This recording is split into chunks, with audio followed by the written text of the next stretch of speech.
حضرت عمر فاروق رضی اللہ تعالی عنہ نے ابی بن کعب رضی اللہ عنہ سے پوچھا کہ ابی بتاؤ تقویٰ کیا ہے؟ سنو، کمال کی مثال سے سمجھایا۔ فرمایا کہ حضرت راستے میں جھاڑیے ہوں، کہیں کہیں خالی جگہ ہو، کیسے چلو گے؟ فرمایا میں دامن کو سمیٹ کر، چادر کو اٹھا کر، بڑے پھونک پھونک کر قدم رکھ کر نکلوں گا تاکہ کانٹا مجھے چبھ نہ جائے۔ فرمایا اسی کا نام تقویٰ ہے۔ ھدی للمتقین، یہ متقین السائرین الی التقویٰ، تقویٰ کی طرف چلنے والوں کے لیے سراپا ہدایت ہے۔ ارادہ تو کرو۔ ہم قرآن پڑھتے ہیں اور پھر بھی گناہوں کی دلدل میں دھسے ہوئے ہیں، معلوم ہوا ہم صرف رٹا لگاتے ہیں، کبھی نیت سے نہیں پڑھا۔ جب کبھی قرآن پاک کو ہدایت کی نیت سے پڑھو گے، اللہ کی قسم اللہ آپ کو سراپا ہدایت بنا دے۔ ارادہ تو کرے۔ قرآن تو ایسی عظیم الشان کتاب ہے جو لمحہ بلمحہ ہماری رہنمائی کرتا ہے۔ مفتی اصغر صاحب رحمت اللہ علیہ، دیکھو تقویٰ، کہ جب سبق پڑھا کے گھر جاتے تو راستے میں ایک طائفہ کا گھر آتا، بازاری عورت کا۔ جب اس کا گھر شروع ہونے لگتا تو جوتے اپنے پاؤں سے نکال لیتے، بغل میں رکھتے اور دبے دبے پاؤں جاتے، اور جب اس کی حدود سے نکل جاتے پھر جوتا پہنتے تھے۔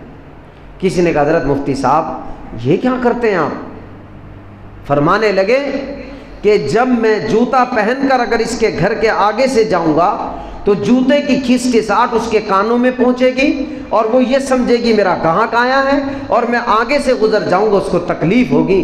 میں نے کہا کیا ہی اچھی بات ہے، کسی کو کیا تکلیف دے، جوتا اپنے بغل میں ڈالو، دبے پاؤں ہی چلے جاؤ۔ لوگوں کو یوں تکلیف سے بچاتے تھے،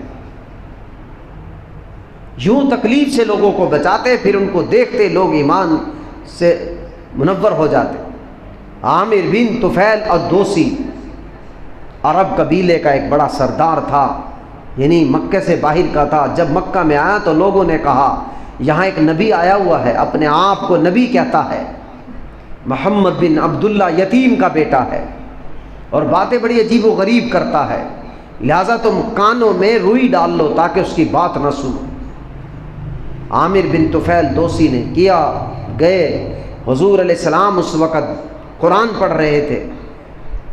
عامر بن طفیل دوسی نے کہا اتنا خوبصورت چہرہ جھوٹا نہیں ہو سکتا، اور جب آپ کی بات سنی تو سنتے ہی اشہد ان لا الہ الا اللہ و اشہد ان محمد رسول اللہ، پھر سارا ہی قبیلہ اسلام سے بمشرف ہو گیا۔ مولانا انور شاہ کشمیری رحمت اللہ علیہ ایسے تقوی کے پہاڑ علم بردار ہمارے پاکستان جب آئے، اہل بیت میں سے ہیں۔ مولانا انور شاہ کشمیری رحمت اللہ علیہ دارالعلوم دیوبند میں پڑھاتے تھے، تو جب ٹرین سے اترے تو بہت سارا لوگوں کا ہجوم آ گیا۔ ایک قادیانی ملعون بھی تھا، اس نے کہا یہ کیسا جھمگٹا ہے؟ اس نے کہا مولانا انور شاہ کشمیری آئے ہوئے ہیں، رسول پاک علیہ السلام کے خاندان سے ہیں۔ وہ بھی مجمع کو چیرتا ہوا جب مولانا انور شاہ کشمیری رحمت اللہ علیہ کے چہرے پر نظر پڑی تو کہنے لگا واہ واہ واہ، کیا کہنے، جس کی اولاد اتنی حسین ہو وہ نبی کتنا حسین ہوگا، اور فوراً کلمہ پڑھ کر اسلام سے بمشرف ہو گیا۔ اصل حسن نہیں تھا، اصل سیرت تھی مولانا انور شاہ کشمیری رحمت اللہ علیہ۔ آج ہمیں لوگ دیکھ کر اسلام سے متنفر ہوتے ہیں، اس وقت کے علماء کو دیکھ کر لوگ اسلام میں داخل ہوتے ہیں۔ تقوی پر چلو، ھدی للمتقین، اصل زندگی تو ہے ہی تقوی کی۔ میں آپ کو ایک دیکھو بات بتاتا ہوں، صحابہ کرام اور ہم میں بنیادی فرق یہ تھا کہ صحابہ کو پرفیکٹ 100% یقین تھا کہ مرنا ہے، ہم تو عارضی آئے ہوئے 60-70 سال کے لیے، اور اس کے بعد ابد الآباد کے لیے قبر میں، پھر حشر میں، پھر جنت میں۔ لیکن آج ہمیں یہ بات ہماری کھوپڑی میں سمجھ نہیں آ رہی کہ ہم نہیں سمجھ پا رہے کہ ہماری زندگی بھی 60-70 سال ہے۔ بس جب وہ 60-70 سال ان کی زندگی کا پتہ تھا تو انہوں نے کہا کہ جو ابد الآباد کروڑوں اربوں سال والی زندگی ہے، کیوں نہ یہ 60-70 سالہ زندگی کو تقوی پر لگا کر بقیہ زندگی کو آباد کر لیں۔ اس لیے وہ اپنی بھری زندگی تقوی پر چلتے تھے۔ بھری زندگی ایسے تقوی کی نوک پر چلتے تھے، ہلتے نہیں تھے، اور آج ہم مسلمان ہوتے ہوئے بھی ہمیں کوئی آخرت پر خاصا ایسا یقین نہیں ہے کہ جیسے صحابہ کو یقین تھا۔ تو میرے محترم بھائیو، ھدی للمتقین، یہ کتاب ہدایت ہے ان لوگوں کے لیے جو تقوی کی طرف چلنے والے ہیں۔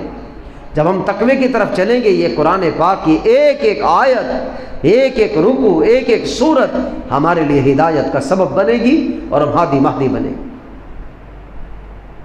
مہدی سے مراد وہ نہیں، وہ تو آئیں گے اپنے وقت پر، مطلب ہدایت پر آ جائیں گے، ہدایت کے راستے پر آ جائیں گے، ہدایت یافتہ ہو جائیں گے۔